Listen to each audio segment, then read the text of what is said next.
안녕하십니까. 오늘은 2023년 9월 8일 금요일입니다. 오늘 뉴스 내용이 좋을 것 같으니까 미리 좋아요 부탁드립니다.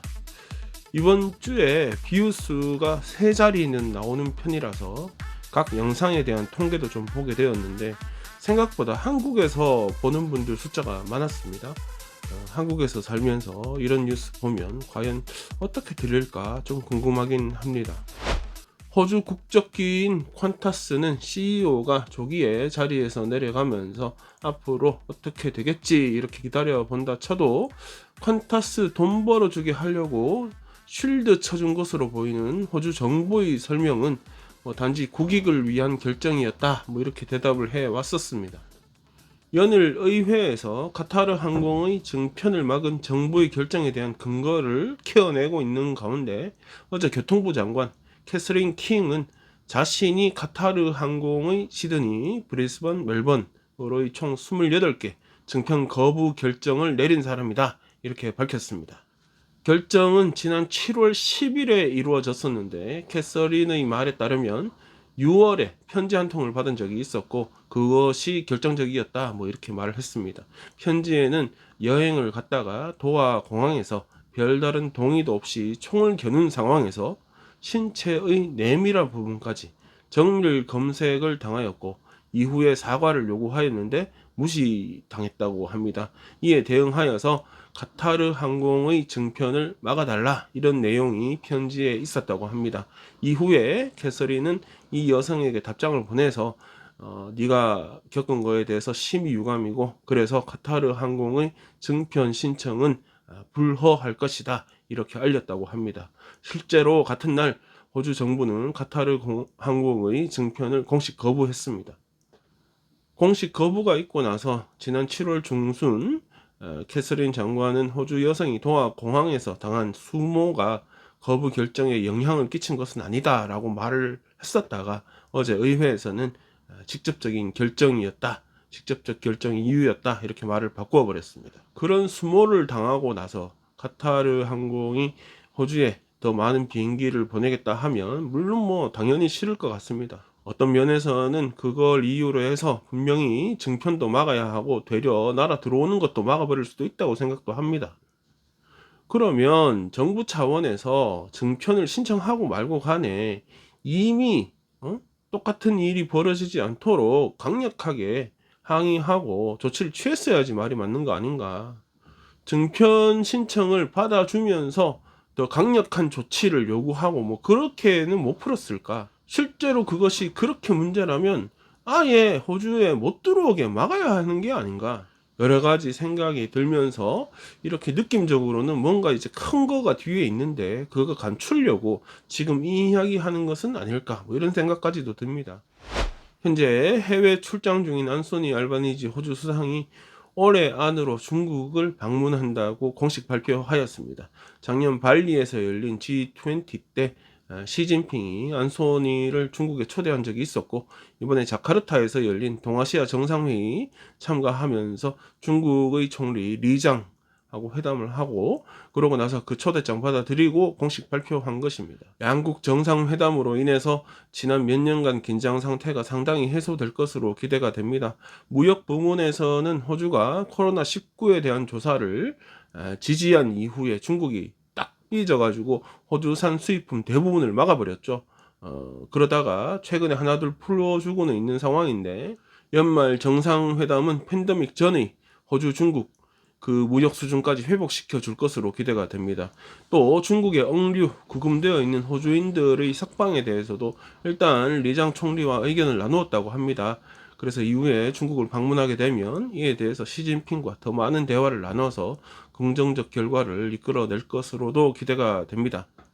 호주 정상의 중국 방문은 2016년 당시 말콤 텀블 수상이 중국을 방문한 이후에 이번에 방문하게 되면 처음 하는 것입니다. 호주의 노동당 당수 안소니 알바니지가 중국의 공산당을 만난다.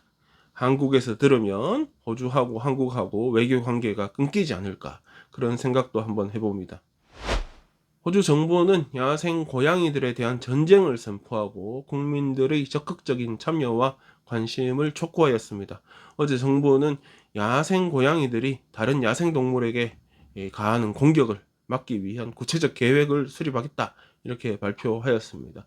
보고에 따르면 야생 고양이들이 1년에 무려 20억 마리의 파충류, 조류, 포유류를 죽이고 있다고 합니다.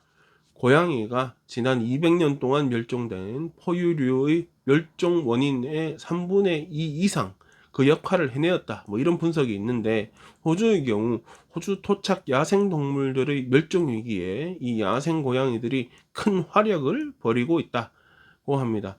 섬나라 호주에서 가장 파괴적인 외래에서 들어온 동물, 바로 원톱이 고양이라고 합니다. 이 고양이가 벌인 활약을 돈으로 환산하면 연간 19빌리언 달러, 190억 불에 달한다고 합니다.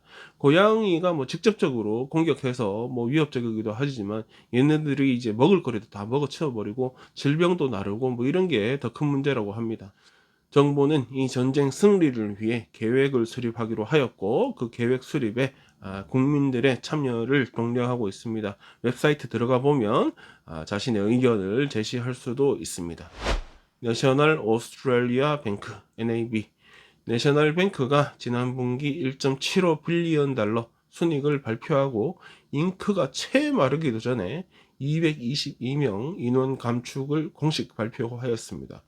명퇴도 받고 수백 명의 직원에 대한 부서 이동도 실시할 것이라, 이렇게 금융노조 Financial Services Union FSU라고 줄여서 말하는데, 하여튼 금융노조가 확인도 하였습니다. 이뿐 아니라 다음 분기에 400밀리언 달러 비용 절감 목표 달성하기 위해서 더 많은 인원 구조조정 및 감축이 따르게 될 것이다, 이런 말도 나왔습니다. 호주에서 업계 순위 두 번째인 내셔널뱅크는 이미 직원들의 근무 여건이 최악인 상황이라서 금융노조가 이를 연방법원에 제소한 상황인데, 이번 은행의 결정을 막지는 못하였습니다. 최근 임금 협상 등에 나온 은행 측 태도는 쥐어짤 때까지 쥐어짜보겠다, 뭐 이런 의도 그 자체였고, 노조는 뭐 회의에 참석하고 나와서 진짜 힘이 다 빠졌다고 전하기도 하였습니다. 은행 측에서는 이전과는 달라진 은행 운영 환경에 적응하기 위한 조치이고 더 큰 피해를 막고자 하는 조치다, 이렇게 설명을 하였습니다. 때로는 필요가 없어진 부서나 일자리도 있고 또 새로 생겨나야 할 부서나 일자리가 있는 것이니까 인원에 대한 조정이 불가피하다, 뭐 이런 입장입니다. 지난 7월 내셔널뱅크는 가장 적은 급여를 받던 자사 직원들한테 앞으로 3년 동안 17.5% 순차적인 임금 인상을 발표한 바가 있습니다. 그러니까 돈 올려줄게 이래놓고 잘라버리는 거죠.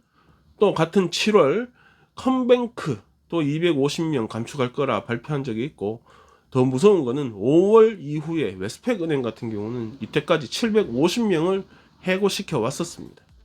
은행들마다 역대급 순이익을 계속 발표하고 있으면서 역대급으로 인원 감축에 들어가고 있는 상황입니다. AI가 뭐 일자리를 다 차지하나? 벌써 그 단계에 들어간 건가? 오늘 전해드릴 소식은 여기까지입니다. 오늘 전해드렸던 소식을 간략하게 정리해보면, 호주가 카타르 항공의 증편을 막은 것은 인권 유린에 대한 징벌이었다. 호주의 대중국 무역이 점차 회복될 것으로 보인다.